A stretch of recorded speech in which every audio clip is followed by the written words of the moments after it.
Bab 315. Membawa Happy pergi. Ketika Yurizo kembali ke kamar, Jerry Yang dan Leslie Kin sedang tertawa. Keluarga bertiga itu sedang bersenda gurau bersama. Melihat pemandangan ini, mata Yurizo dipenuhi dengan kekejaman. "Kenapa tidak kamu pulang dan tinggal bersama Happy? Aku yang akan mengawasi ayah. Jika ada kabar, aku akan menghubungimu dulu," kata Jerry Yang. "Ayah, Happy ingin bersamamu dan ibu." Sebelum Leslie Kin bisa mengatakan apa-apa, Happy berkata dengan wajah sedih, "Sudah lama sekali Happy tidak bersama ayah dan ibu." Mendengar kata-kata Happy, Jerry Yang dan Leslie Kin saling memandang. Di mata mereka berdua menunjukkan kepasrahan. "Mengapa tidak begini saja, besok aku akan membawa Happy pergi ke taman bermain." Pada saat ini, sebuah suara tiba-tiba terdengar. Jerry Yang dan Leslie Kin memandang Yurizo. Tetapi mata Jerry Yang menunjukkan sedikit kedinginan. "Aku tidak ingin pergi ke taman bermain, aku ingin tinggal bersama ibu dan ayah." Happy buru-buru memeluk leher Leslie Kin dengan erat. Dia memang ingin pergi ke taman bermain. Tetapi dibandingkan dengan itu, dia lebih ingin tinggal bersama ayah dan ibunya. "Kalau begitu, biarkanlah Happy tetap di sisi kita." Setelah ragu-ragu sejenak, Leslie Kin akhirnya membuat keputusan. David Kin belum bangun, jadi dia terganggu untuk melakukan apapun. Jika dia harus pergi, itu juga tidak mungkin. "Baiklah," Jerry yang mengangguk. Happy juga bersorak gembira. Malam itu, Happy juga menginap di rumah sakit. Kamar itu adalah kamar VIP untuk satu orang. Kamarnya besar, ada 2 tempat tidur pendamping dan sebuah sofa, seperti kamar hotel ganda. Malam itu, Leslie Kin dan Happy berdesakan di salah satu ranjang pendamping, Yurizo menempati ranjang pendamping lainnya, dan Jerry yang tidur di sofa. Sepanjang malam, Yurizo tidak tidur. Pikirannya dipenuhi dengan bagaimana cara membawa Happy pergi. Herbert Meng tidak memberikan banyak waktu kepadanya. Jika dia tidak bisa menyerahkan Happy sebelum jam 12 siang besok, dia benar-benar akan hancur.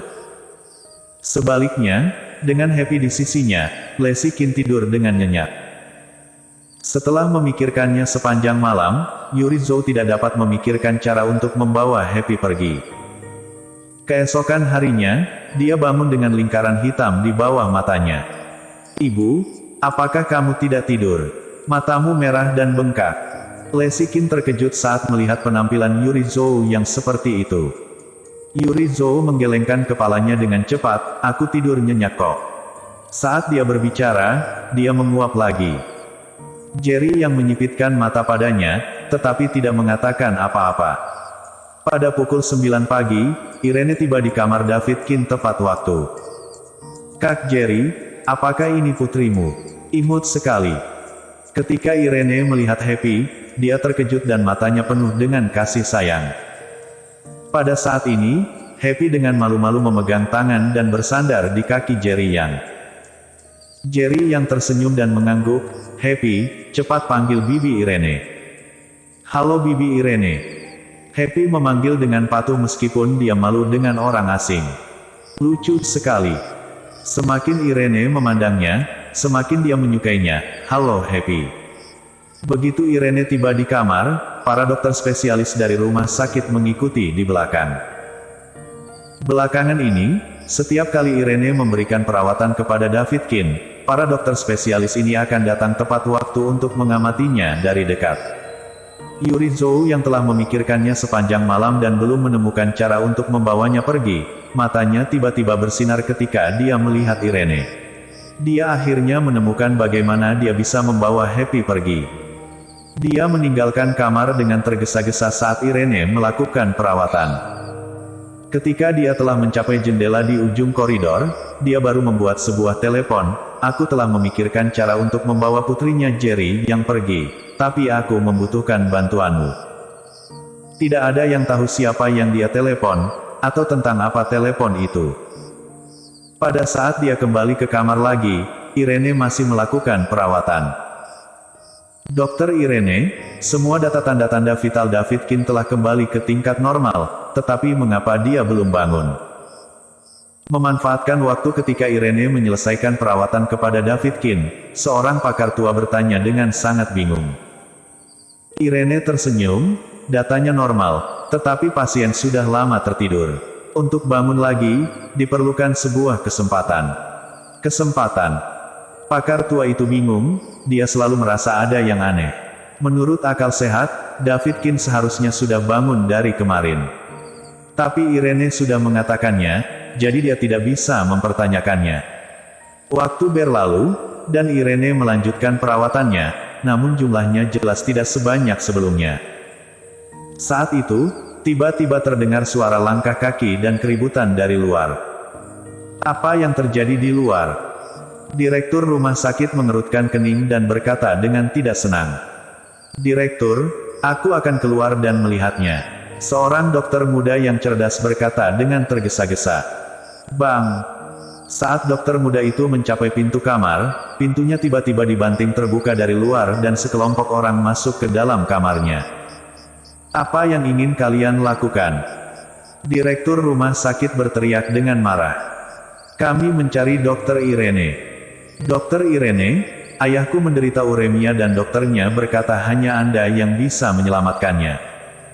Dokter Irene, kakekku terkena stroke. Anda adalah yang terbaik di bidang kedokteran, Anda pasti bisa menyembuhkannya, tolong selamatkan kakekku. Dokter Irene, aku juga. Istriku mengalami kecelakaan mobil dan jatuh dalam koma, aku mendengar bahwa Anda dapat mengobatinya, tolong Anda harus menyelamatkan istriku. Setelah masuk ke kamar, lebih dari 10 orang, langsung mengerumuni Irene. Mereka berbicara tentang penyakit yang menimpa kerabat mereka dan meminta bantuan Irene. Dan itu belum berakhir, ada orang-orang di luar yang terus berdatangan ke kamar. Tak lama kemudian bahkan tidak ada tempat untuk berdiri di dalam kamar. Mata Jerry yang menyipitkan matanya dan sekilas menatap Yuri Zhou. Kamu akhirnya tidak bisa menahan diri. Lacey, kenapa ada begitu banyak orang di sini? Kamu cepat minta Jerry yang untuk melindungi ayahmu, jangan biarkan dia terluka. Yuri Zhou berkata dengan ekspresi khawatir. Baru setelah itu Lacey Kin kembali sadar dan dengan cepat berkata, Jerry Yang, kamu cepat halangi orang-orang ini. Jangan sampai ayah dilukai. Baiklah. Tanpa omong kosong, Jerry Yang langsung menyerbu ke depan dan menghalang depan ranjang rumah sakit David Kin. Seluruh kamar berada dalam kekacauan. Happy juga sangat ketakutan dan memegang tangan Lacey Kin dengan erat. Lacey, aku bisa melihat masih ada orang yang berhamburan masuk ke kamar, akan sulit bagi Jerry yang untuk melindungi ayahmu sendirian. Kamu pergi dan bantu dia juga, aku akan membawa Happy keluar dulu, jangan sampai dia terluka. Yuri Zhou berkata dengan tergesa-gesa. Jerry yang berdiri di depan ranjang rumah sakit David Kin, yang sudah diblokir oleh orang-orang, dan sangat sulit untuk keluar. Wajah Yuri Zhou penuh dengan senyum kesuksesan. Lacey Kin juga memperhatikan bahwa masih ada orang yang berdatangan ke kamar. Tanpa ragu-ragu sedikit pun, dia buru-buru berkata, Happy, kamu pergi dulu dengan nenek, dan nanti ibu akan pergi mencarimu, oke? Iya, ibu. Aku akan menunggumu. Happy berkata dengan sikap yang sangat baik. Bu, aku akan menyerahkan Happy kepadamu. Lacey Kin menjelaskan dengan wajah serius. Jangan khawatir, dengan ibu di sini, Happy tidak akan kenapa-kenapa, Yuri Zhou meyakinkan. Kalau begitu kalian pergilah. Setelah Lacey Kin selesai berbicara, dia juga menyerbu ke arah Jerry Yang.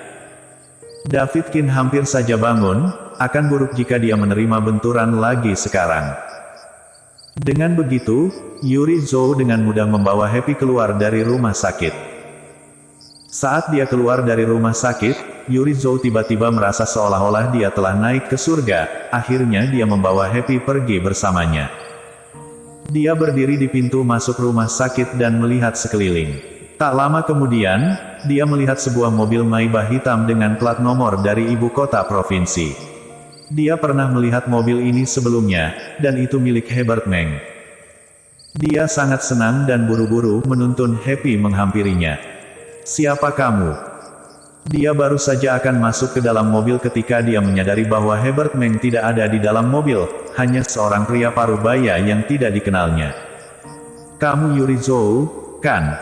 Kami diatur oleh Tuan Meng untuk datang dan menjemputmu." Pria parubaya itu berbicara, tetapi jauh di dalam matanya ada niat membunuh yang kuat. Setelah mendengar penjelasan pria parubaya itu, Yuri Zhou merasa lega dan tidak curiga. Ketika Herbert Meng bertemu dengannya sebelumnya, dia sengaja mengamati mobil itu. Jadi dia dapat mengenalinya dalam sekilas. "Nenek, kita mau kemana?" Tangan kecil Happy memegang erat tangan Yuri Zhou. Dia sedikit gugup. Wajah Yuri Zhou muram, dan dia memarahi, "Diam." Happy yang sudah sangat ketakutan, ditegur oleh Yuri Zhou dan menjadi semakin ketakutan. Dia ingin menangis tetapi tidak berani, jadi matanya berkaca-kaca. Pria parubaya di sampingnya menatap Yuri Zhou dengan dingin, "Sungguh menyedihkan bagi anak ini untuk memiliki nenek sepertimu."